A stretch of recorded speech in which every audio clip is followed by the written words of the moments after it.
wonderful and special and new. Sure, other folks think they know what it's all about. Millions of other folks. But when did two people ever really love each other as we do? When were two people ever so sure they were just born to live with each other? We can't fail to find happiness together in this wonderful world of today and tomorrow, in a whole lifetime of wonderful tomorrows. Imagine a home of our own, a home made of smiles and love, of hope and cheer, a home safe against trouble and loneliness, a sunny, cozy place, all of our own. And you'll do this, and I'll do that, and we'll never want it to be any other way again, ever, for the rest of our lives. An extremely attractive idea that young men have proposed since time immemorial. But how valid is it in our time, in America today? The dream of a home of your own, when you go looking for it, can turn into a nightmare. A social blight called slums, a health problem called overcrowding, an economic deadlock called housing. These can be love nests in a real world. This is what often shelters young family life in our time. It's not surprising if young people are given pause by the fears of our age, by the threat of war. War that twice in their parents' lifetime called young husbands away from their family life. It's an age of unrest and change, both individual and social. An age of confused personal values, of widespread domestic difficulties, culminating in a fabulous number of broken homes. Permanent relationship amid such impermanence. The young men and women ready for marriage today were born in a depression. Where can they find the courage and hope to take the responsibility of making what should be the most secure of all worlds a home in the atmosphere of competition and chaos that seems to be the world around us? It's not cowardice that makes them think twice about the problems of raising children in a world where the tight reins of dollars and cents must ever govern the individual's creative instincts, where ambition is confined to the chasm between inflation and deflation, where rising living costs seem always to outdistance lagging earning power. It's a tough world, this world the young people are supposed to inherit. But they are young people, and the inner drive to grow up and have children, to make a life that is richer, more satisfying, more pleasurable than any other, is strong within them. In spite of the conditions around them, they are determined to find a way to raise a family, and a way to give strength and permanence to that family.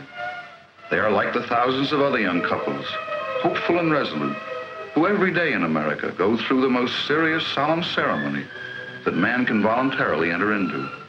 A ceremony that is a sacrament in every religion. It is a binding contract under every law, that is celebrated with joy in every culture. Moderns enter the most traditional of all human relationships with the knowledge that nothing can make a marriage work except the people who are living it, now or at any other time in man's history. On the other hand, marriage in most of America today is a little different from what it was yesterday, because the people are a little different. For instance, Phyllis Burns, housewife, by choice. A year ago, she was Phyllis Hagen. She was staining slides in the pathology lab down at the hospital. At 23, she was earning her own living and living her own life. Her work was useful and interesting. And in her time, being a bachelor girl isn't the social disgrace it was when our parents called them spinsters. Phyllis didn't marry because she had to, or because it was a duty. She could take or leave it. But it was the idea of children mostly that made Phyllis say yes. The idea of a life with no one of her own to love and care for seemed to her like only half a life, or less. She wanted a family, wanted marriage. Moderns like Phyllis think of marriage as a voluntary state for both men and women, a reasonable goal for adults, not an end in itself. She met Chad at the university in a math course. She got the better grades. Now he's an engineer and she's a housewife. He's helping to build a hospital in her town, a town he'd never heard of before they got to know each other. People aren't stopped by geography or class distinctions in selecting a marriage partner nowadays. Chad didn't choose Phil for money or connections or even because she seemed the most wonderful girl on earth. He'd known other girls that he liked, both socially and in his work. Sure, he was in love with Phyllis, but he wasn't looking for a miracle. He was looking for a wife. And he chose carefully, without help, as he does most things. He did it with a sense of being responsible for it, trying to know as many facts as possible, and then acting with faith in himself and in her. Freedom of choice. It's a modern privilege and a modern responsibility. Just as she believes that a child is a person and entitled to respect and consideration, Catherine Hartford, another wife in our town, believes a married woman is a person too. Catherine is modern, with modern ideas about education and marriage as well. To her, the husband is not the master, the wife a slave. She doesn't think of the children in her classes as inferior to her, and she doesn't think of herself as inferior in any way to Frank, who she married 4 years ago. Different, yes, as every man is from every woman, as every individual is from any other individual. But one isn't better than the other for those differences. As a teacher and a mother, Kathy is a free, fulfilled human being. She's able to pull her weight in the partnership that is marriage. In a modern partnership, the rights and privileges, like the duties and responsibilities, are better balanced when they're equal. Frank is a businessman, practical, responsible, sensible. He thinks of things in terms of cause and effect. As a modern, he even thinks about marriage that way. Years ago, the marriage deal worked if the husband was sober and brought home the paycheck every week, if the wife was faithful and produced a house full of children. Frank knows it doesn't quite work that way anymore. He's shrewd about people, meets a lot of them in the course of his business day. He knows a lot of happily married couples, but he also knows the divorce rate in America. Marriage is like a car, Frank says. To keep running smoothly, it's got to keep getting the fuel that makes it start and go in the first place. People have to go on liking each other in order to live together. The man has to be able to ask, is this a good thing for me, for her, for the child? And the answer has to be yes, at least pretty good, for all of us. If young people could look into the minds of modern couples, how would they find that question answered? What are the positive values that go with the jokes about the ball and chain? What does marriage mean to the people who live it day after day?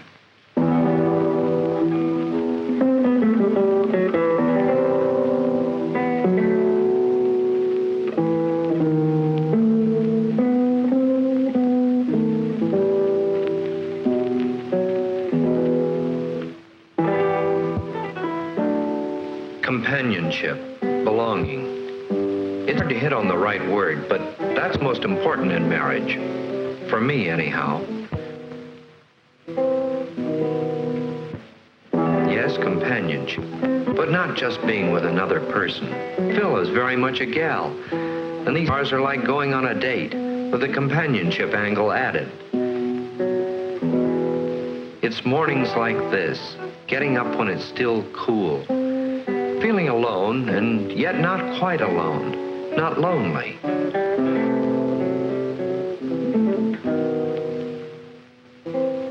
This has always been my way of combing out the tangles I get myself into. And she used to go into these woods with her dad when she was a kid. So you couldn't get a better team, for the chores and for the fun. When I first met her, we found we kind of liked the same things, as well as liking each other. Sure, we'll argue about where the fish are biting today, but we can settle it without anger or a feeling we're each giving in to the other.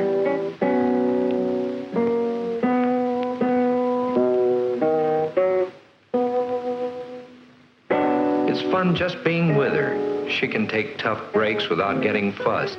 If the sun isn't shining, we can usually fix our troubles with a laugh. Often, Phil and I don't have to say anything, and we know what we mean. That comes from being together so much and liking it.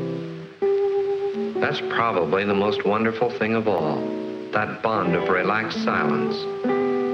I can know she's with me without having to touch her or talk to her. We're together, really together.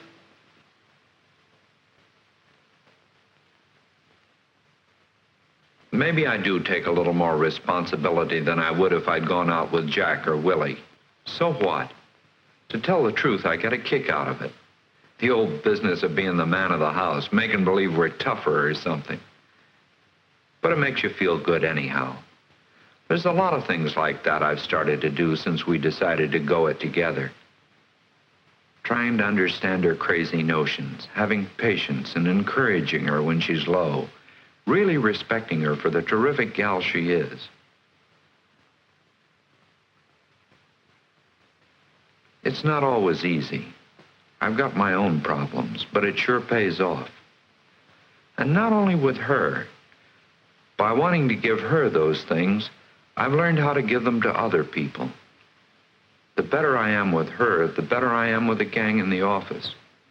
It gets to be a habit, I suppose, this husband business. I like Frank. I like liking him. I feel good way down inside when he's buzzing around nearby. Whether he's gay or tired or just busy old Frank like now, I feel warm and cozy.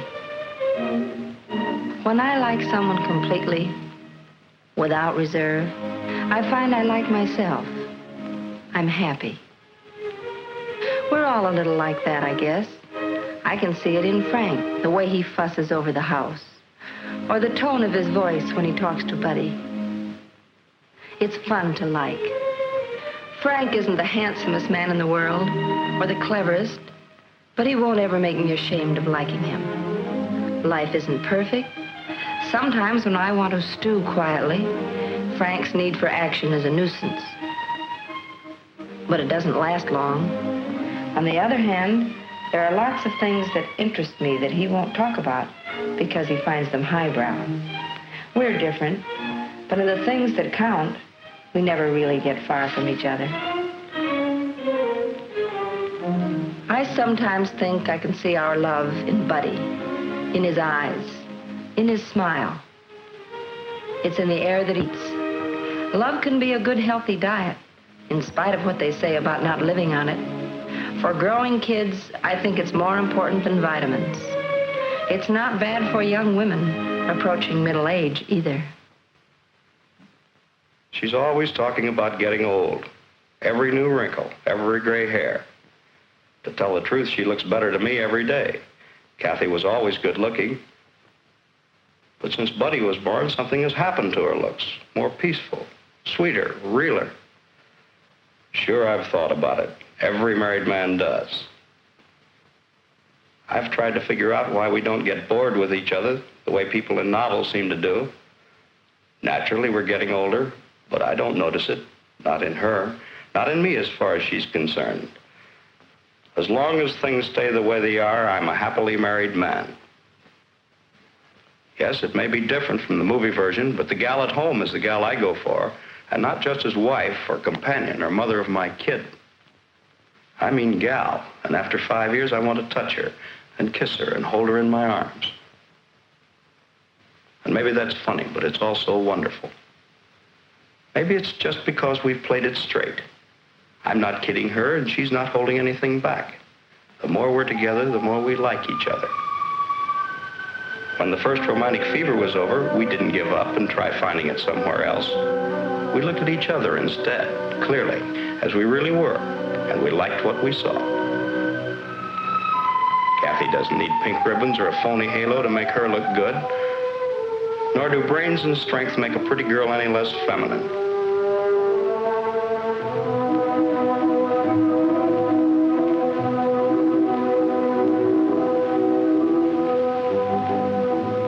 The guy that prefers a pretty gal to a beautiful woman has got an awful lot to learn. Chad is solid. He's there. Now and whenever I need him.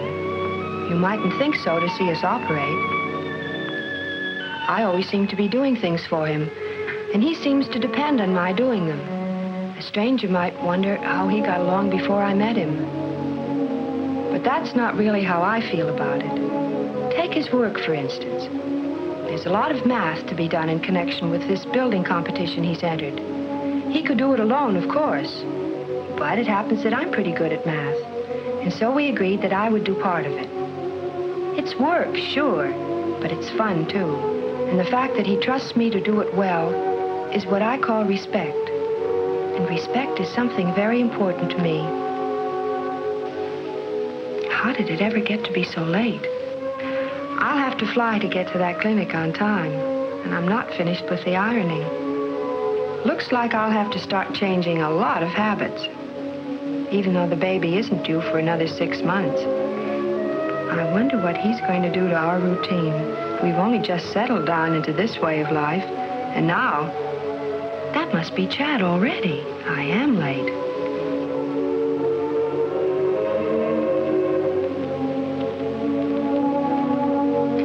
The old goof. I think he's beginning to behave like a proud papa. I like to get lunch for him, but on days like this, I simply can't. Everything is ready. I'm sure he doesn't mind coping for himself.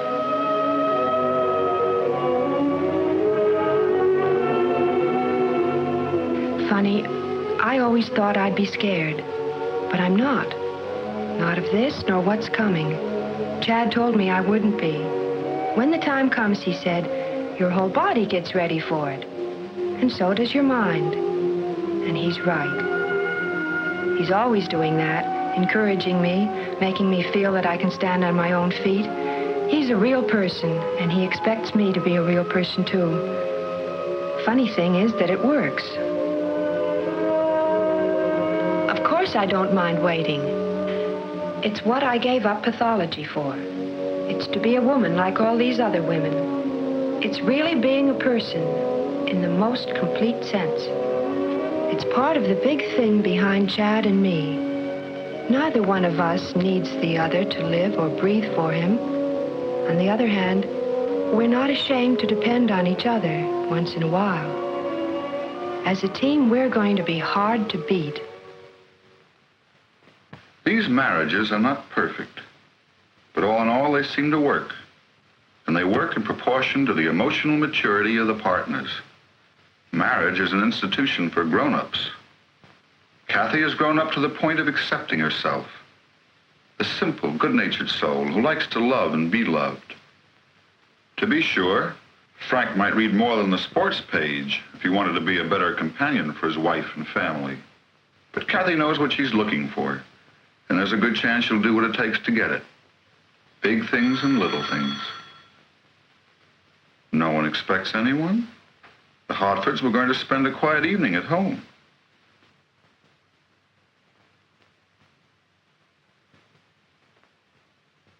Oh, of course, Jim Kieran. He did promise to drop the list of new Kiwanis members. Come on in for a few minutes, Jim.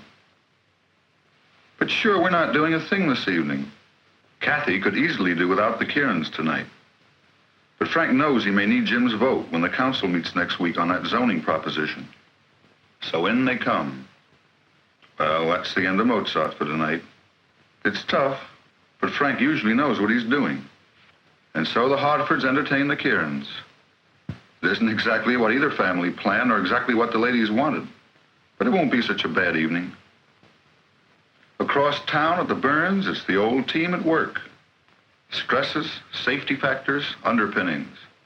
The competition only has a month to go, and the second floor drawings haven't even been started. Who can that be at this hour? Not Molly nor Jack Hazlitt.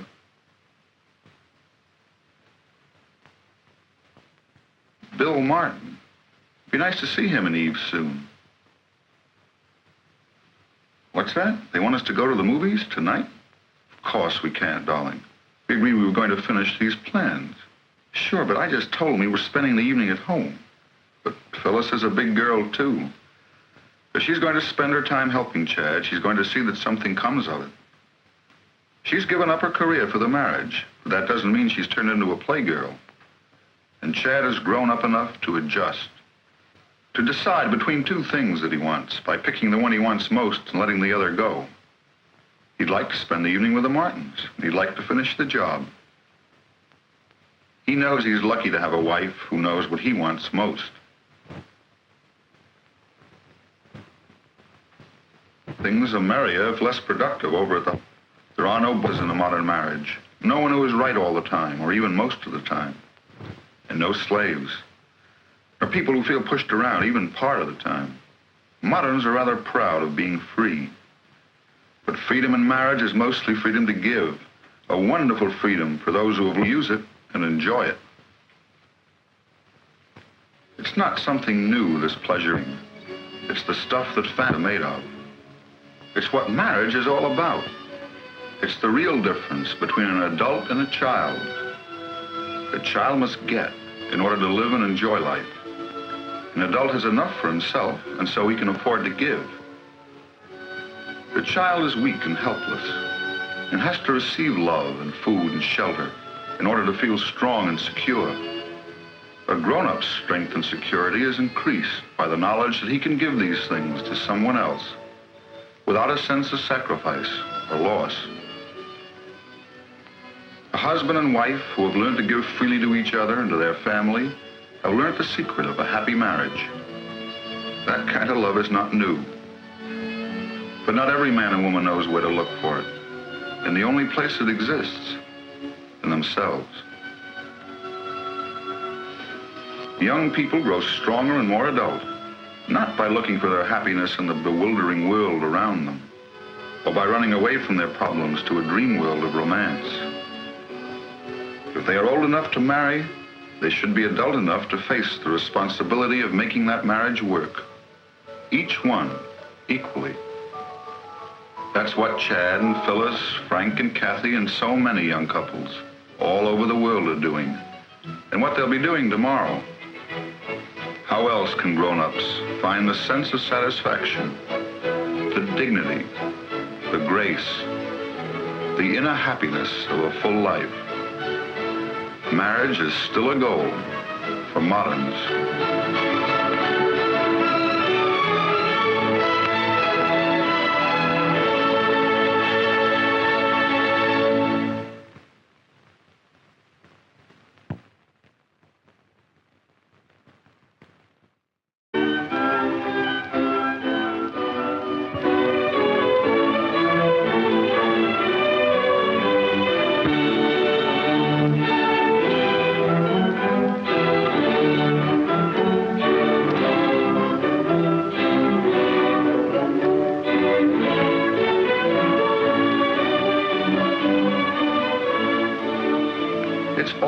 Wonderful and special and new. Sure, other folks think they know what it's all about. Millions of other folks. But when did two people ever really love each other as we do? When were two people ever so sure they were just born to live with each other? We can't fail to find happiness together in this wonderful world of today and tomorrow, in a whole lifetime of wonderful tomorrows. Imagine a home of our own. A home made of smiles and love, of hope and cheer. A home safe against trouble and loneliness. A sunny, cozy place, all of our own. And you'll do this, and I'll do that. And we'll never want it to be any other way again, ever, for the rest of our lives. An extremely attractive idea that young men have proposed since time immemorial. But how valid is it in our time, in America today? The dream of a home of your own, when you go looking for it, can turn into a nightmare. A social blight called slums, a health problem called overcrowding, an economic deadlock called housing. These can be love nests in a real world. This is what often shelters young family life in our time. It's not surprising if young people are given pause by the fears of our age, by the threat of war,